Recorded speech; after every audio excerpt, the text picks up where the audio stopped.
بسم الله الرحمن الرحيم. اهلا وسهلا بحضراتكم.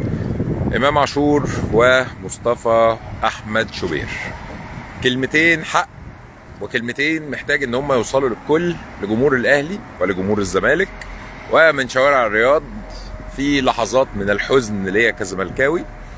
انا طالع اتكلم مع حضراتكم بكلمتين علشان ضميري. ليه علشان ضميري؟ لان حضراتكم اكيد متعودين عليا ان انا راجل صادق في كل اللي بقوله، راجل بحترم ضميري، بحترم المهنية، بحترم شغلي. طيب النهاردة امام عاشور ومصطفى شوبير. شكرا امام عاشور، شكرا مصطفى شوبير. طب ليه شكرا امام عاشور وشكرا مصطفى شوبير؟ هل شكرا لان كسبوا الزمالك؟ هل شكرا لان مصطفى شوبير حافظ على شباكه نظيفة امام نادي الزمالك؟ هل شكرا لامام عاشور عشان سجل في الزمالك؟ الاجابة لا. لكن انا بحترم اللعيب اللي بيبقى عنده نوع من انواع الاحترام، ونوع من انواع العقل، ونوع من انواع ان انت ايه يا جماعه، مش مؤامره، مش مؤامره. الجون اللي جه فينا جون، فعلشان بس ايه نخرج من السيركل دي كده، اشتروا دماغكم. كوره جون، شفتها 100 مليون مره. كوره جون، ولا اوفسايد ولا مش جون ولا الكلام ده. لكن انا عايز اتكلم، خلونا نخش في موضوعنا. بستاذن كل الناس تعمل لايك للبث المباشر ده، عشان للاسف الشديد الفيديوهات مش بتوصل للناس عندنا. فارق حضرتك تعمل لايك وتعمل متابعه لاول مره تتابعنا وتشير الفيديو ده، علشان عارف ان الفيديو ده هيتهاجم. ايه قصه امام عاشور؟ بدايه اللقاء امام عاشور مع كل لمسه جمهور الزمالك بالكامل وانا واحد منهم نوع من انواع التوتر، الضغط. ودي حاجه في كره القدم، يعني احنا ما شتمناهوش، ما قلنالوش انت كذا، ما قلنالوش انت انسان كذا. لكن امام عاشور ما كانش عارف يركز، ما كانش عارف يلعب. بالتالي امام عاشور لما جاب الجون اللي ربنا كرمه فيه، لان هو ما ردش، ودي نقطه تحسب لامام عاشور. احنا ليه بنعمل كده؟ عشان طبيعي ان انا مقهور ان احسن لاعب وسط في مصر بتاعي الزملكاوي بيلعب في النادي الاهلي قدامي. تمام. بس خليني ارجع لك لامام عاشور. امام عاشور لما جاب الجون ربنا كرمه، لان هو ما ردش واحترم نفسه. تمام. بعد الهدف بتاع امام عاشور احتفل احتفال قوي جدا جدا جدا. يا جماعه الناس يا كابتن معتز اللي بتشتم انت الكرة، انت بتغلط في امي عشان جون؟ ماشي، في اجراء قانوني يتاخد قدام معتز محمد. شكرا يا استاذ معتز، راجل سيب تعليقك قدام كل الناس. وادي سكرين شوت بقول الاكونت كان مسروق. طيب نكمل بقى كلامنا، عشان الناس اللي هي غير المحترمه اللي بتغلط سيره امي ثمنها غالي جدا يعني. المهم، مبروك ليك واشوفك في النيابه. خليني بقى اكمل لك كلامي. المهم يا سيدي، بعد ما امام عاشور جاب الجون واحتفل، انا زعلت، اتعصبت، ازاي بيعمل كده؟ امام عاشور جه عمل تاكلينج عند ناحيه الكورنر، عند الحته اللي انا كنت فيها في الملعب، وهنزل لحضراتكم فيديوهات بالكلام ده. يعني انا مش بجامل امام عاشور، ولا امام عاشور يعني ابن اختي عشان اطلع ابقى بمجد فيه يعني. لكن امام عاشور اتزحلق، عمل تاكلينج تحتي قدامي، يعني انا واقف كده وامام عاشور عامل التاكلينج هنا كده قدام عيني، ودي شهاده قدام ربنا، مش قدام جمهور الاهلي ولا قدام جمهور الزمالك. المهم استاذن كل الناس تدعم الفيديو دايركت. كل اللي في الفيديو احنا 1000 تقريبا، ال1000 يعملوا لايك وشيروا الكلام ده في كل مكان. المهم اللي حصل ان امام عاشور اعتذر لجمهور الزمالك، وقعد يعمل لجمهور الزمالك كده انا اسف، وعينه مدمعه. الكلام ده بقوله ليه؟ هل امام عاشور هيرجع الزمالك؟ لا. هل امام عاشور بيعمل كده علشان مستني مني حاجه، عشان مستني اطلع اقول؟ لا. انا اكتر لاعب يعني هاجمت وانتقدت ودعيت على اللي مشى امام عاشور، ودعيت على الموضوع كله، وحاجه تحزن. لكن اللي حصل علشان حضرتك تبقى شايف الصوره صح، ان امام عاشور اعتذر لجمهور كان في بينه وبينه في يوم من الايام ود جمهور، في يوم من الايام هتف لجمهور هو اللي صنع اسمه جمهور الزمالك. فامام عاشور وهو قاعد يعتذر لهم ويقول لهم انا اسف وهيعيط. انا متاثر من المشهد ده. انا انسان يا جماعه، انا مش زملكاوي ومش اهلاوي ومش مصري ومش من هنا. انا انسان في مشاعر بتبقى اغلى وانبل واكبر من كره. عليكم السلام حبيبي. في مشاعر بتبقى اغلى وارقى وانضف واحسن حاجه في كره القدم، وهي دي المشاعر اللي انا حسيتها في اللحظه دي.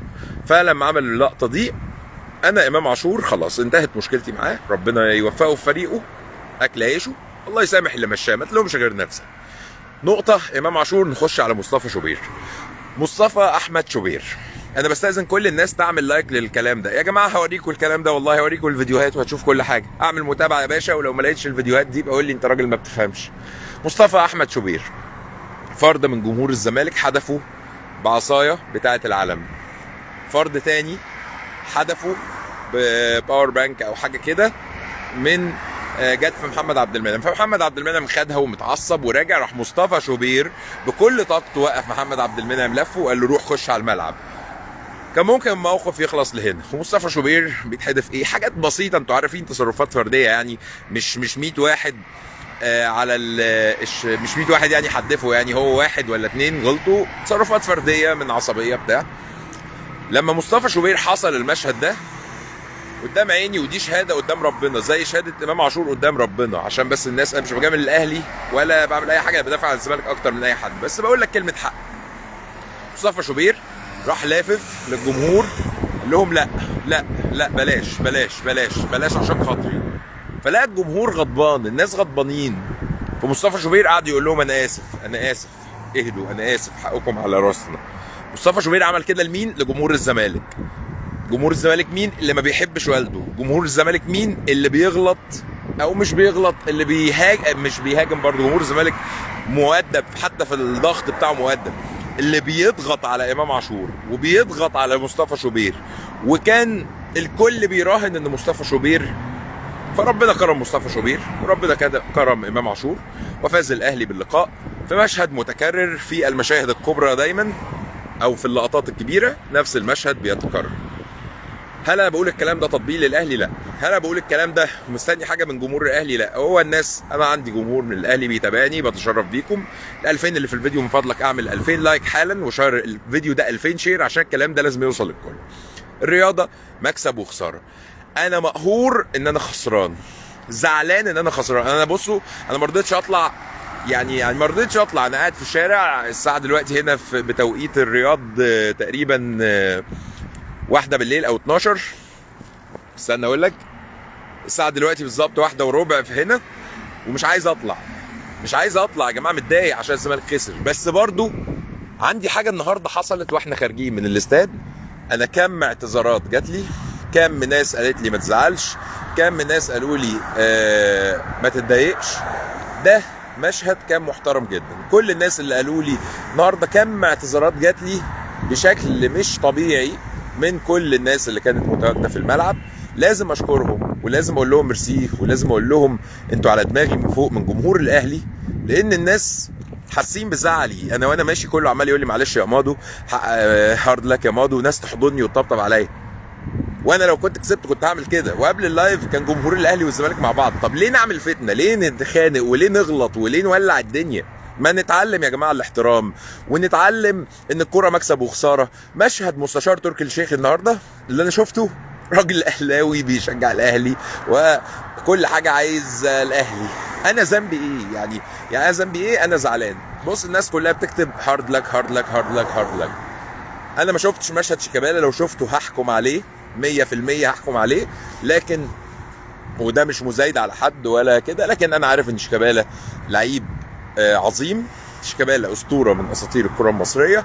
اكيد شيكابالا زعلان، اكيد حاجه حصلت انا ما شفتش. يا جماعه ممكن تكتبوا لي انتوا في التعليقات ايه اللي حصل. فالحمد لله قدر الله ما شاء فعل. يا جمهور الزمالك ابنوا فريقكم، ما تخافوش ما تزعلوش، احنا في مرحله صعبه، خارجين من كوارث في الزمالك، ان شاء الله القادم يكون خير لنادينا العظيم، وان شاء الله باذن الله باذن الله ربنا دايما يالف بين قلوبنا. احنا داخلين على شهر مفترج وشهر كريم، اللي هيشوف الكلام ده تطبيل للاهلي، ف يعني الله يسامحه. حصل شويه هتافات، ما تسمعونا احسكم ايه اللي حصل عندكم واحنا نهزر، لكن في النهايه الجمهورين قاعدين مع بعض حبايب، خارجين بيسلموا على بعض، اللي هدفوا ضد بعض بيحبوا بعض. انا حزين مقهور صوتي رايح من الزعل لكن في النهايه هي دي الكوره. كنت اتمنى ان الزمالك يبقى كسبان، كنت اتمنى ان الزمالك يبقى رقم 1 النهارده، لكن في النهايه يبقى الزمالك من اهم الانديه في الوطن العربي. يبقى جمهور الزمالك احد ارقى الجماهير على مستوى العالم، مش بس على مستوى مصر ولا افريقيا. يبقى الاحترام اهم من اي شيء. اثبت حضورك بلايك، ومبروك للاهلي بكل روح رياضيه، تستحقوا الفوز لانكم بتلعبوا على التفاصيل. احنا ضيعنا الفوز، مش انتوا اللي خطفتونا، احنا اللي ضيعنا الفوز. واللي يضيع يستقبل، واللي يضيع يخسر، واللي ما بيخلصش يخسر. الحمد لله، مبروك للاهلي. دمتم في امان الله ورعايته. انا بحبكم اكتر. بشكر كل واحد النهارده قابلني، اهلاوي وزملكاوي، اتصور معايا. بشكر كل الناس اللي كانوا بيجوا يتصوروا معايا، مئات النهارده. يعني في السعوديه ان احنا نبقى واصلين لده، فده فضل من ربنا، حضراتكم السبب فيه. وبعتذر لاي حد زعل مني في اي وقت عن اي شيء، وان شاء الله ربنا يقدم الخير لنادينا وللكره المصريه. شكرا لحضراتكم، سلام عليكم ورحمه الله وبركاته.